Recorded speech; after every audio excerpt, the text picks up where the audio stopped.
Welcome to my channel, everyone. My name is Lindsay and this is Catholic Home Life. And on this channel, I like to talk about being Catholic and how we live that out in our home and just in our daily life. So if you are new to this channel, I hope you will stick around and hit the subscribe button. This video is going to be all about how we celebrate Advent and Christmas also. So if you have any ideas or information to add, please do so in the comments below. I'm kind of doing new things every year with Advent and Christmas, so I'm always looking for new ideas and new ways to celebrate.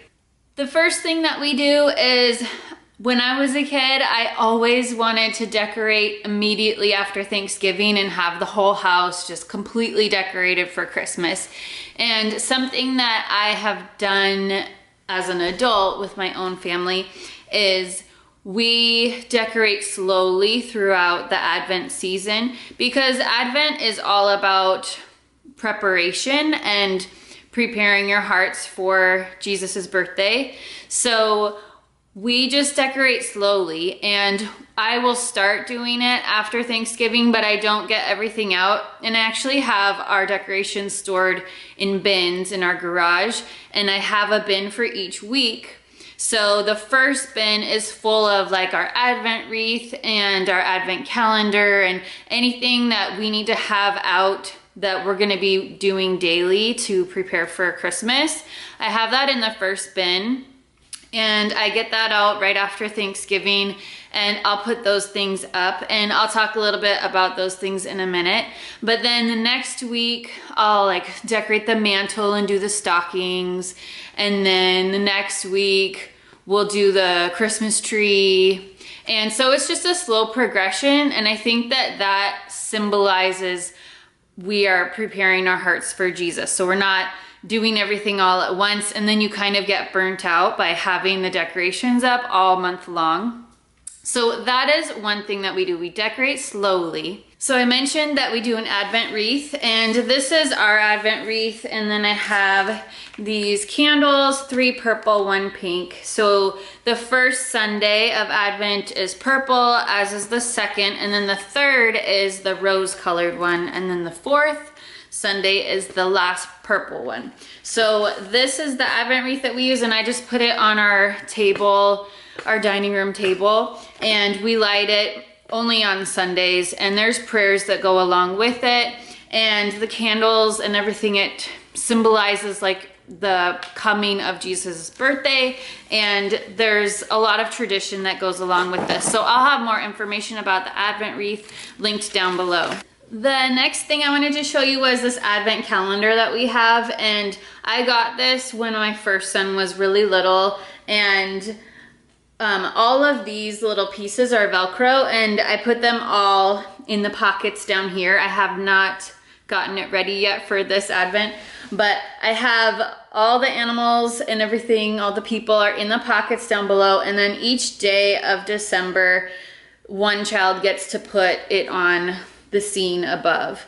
And of course, Jesus, we have him as the last one down at the bottom on the 24th. And my kids, I have 4 kids, and they each have a day of the week. They actually each have 2 days of the week that is their day. So that's kind of how I decide who gets to do this. They'll get to do it on their day.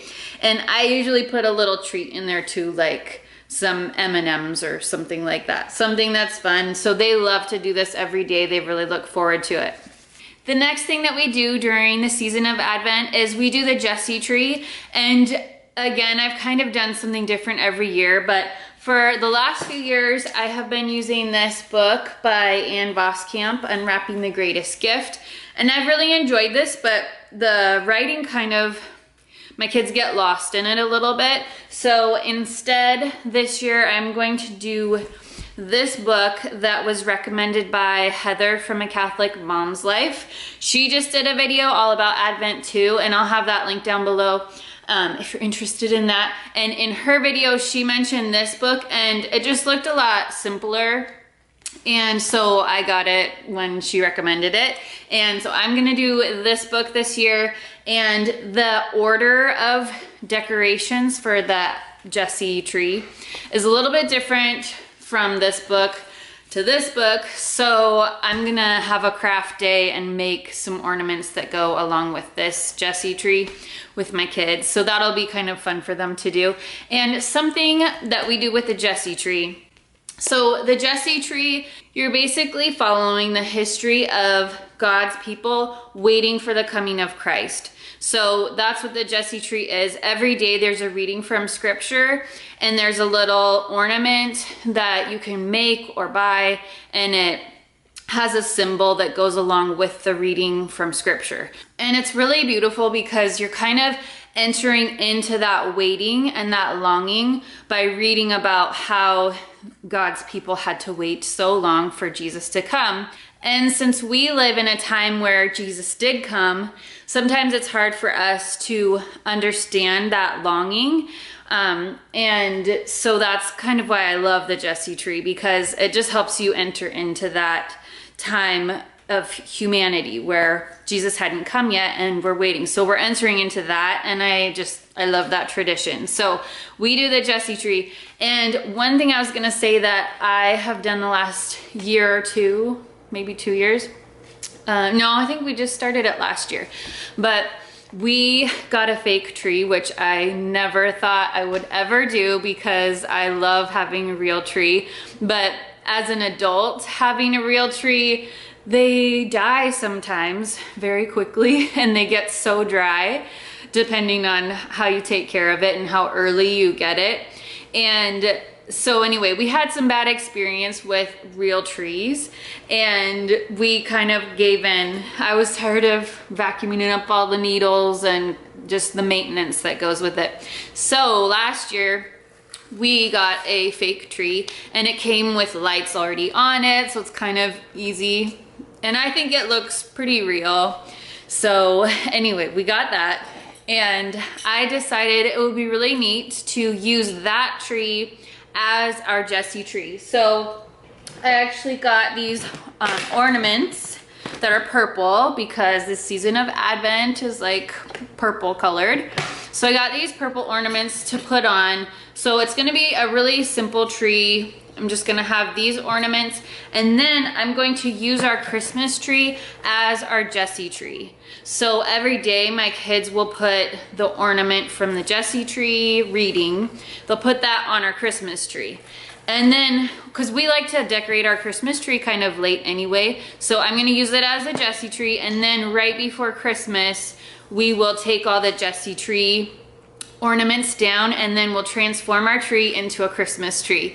And so it'll be a Jesse tree first and then a Christmas tree at Christmas, and then we leave our tree up at least until Epiphany, sometimes later. So so that's kind of, I'll get into that a little bit later about how we celebrate Christmas. But my other piece of advice for Advent is to save the celebrating for Christmas and after Christmas. So like parties with your family, we tend to do all of that during Advent, but you could save those parties for after Christmas time. And like things like making cookies, you could do that after Christmas, or sometimes I'll make cookies during Advent, but then I will put them in the freezer and save them, and we won't eat them until after Christmas. So that's just my advice to you, is if you're trying to enter into more of a waiting period for Advent, save all the celebrating until after Christmas. Which leads me right into how we celebrate Christmas. And what we do for that is we usually go to the Christmas Vigil Mass, and we go with my family, and then we'll go over to my parents' house afterward, and we kind of celebrate with them a little bit, and they take my kids out for looking at Christmas lights, and then I'll make dinner. So that's kind of a fun tradition that we've done.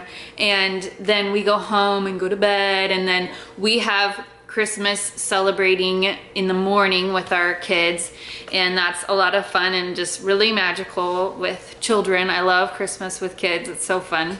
And then after we have like a lazy morning with Christmas presents and things like that, then we go over and spend the rest of the day with my parents at their house, and we celebrate Christmas there and have Christmas dinner. And Christmas is such a big feast day that it's actually an octave. We call it the Christmas octave, and it means that it's such a big feast that the celebrating lasts for 8 days. So that means that during the octave of Christmas on Fridays, if you normally abstain from meat, you can have meat on Fridays. And so that's just kind of a fun little thing. I always forget about that, and I'm like, oh yeah, I can make a meat dish on Friday. And so I just try to really celebrate and do all the fun things during especially those first 8 days, because it's the octave of Christmas. But also the Christmas season lasts until Candlemas, which is February 2nd.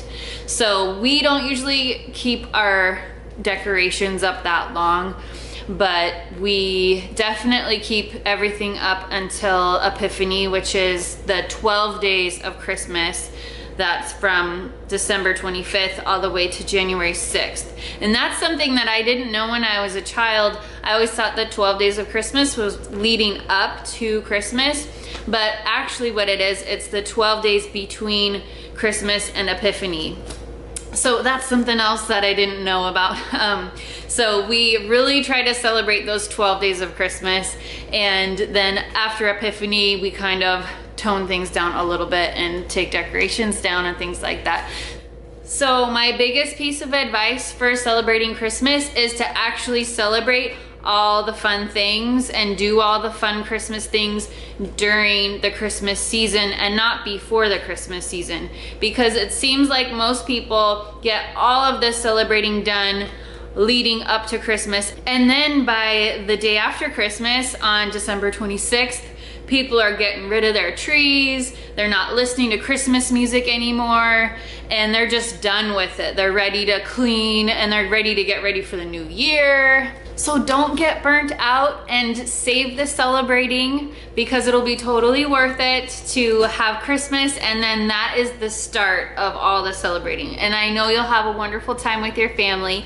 And like I said at the beginning of the video, if you have traditions that you've started to celebrate Advent and then to celebrate Christmas that you want to share with me or with any of the other people watching this video, please leave them in the comments down below. I'm always looking for new traditions to start with my family to help us really enter into the season of Advent and the season of Christmas, respectively. So I would love to hear from you, and I hope you're doing well. I'll talk to you in my next video. God bless you. Bye.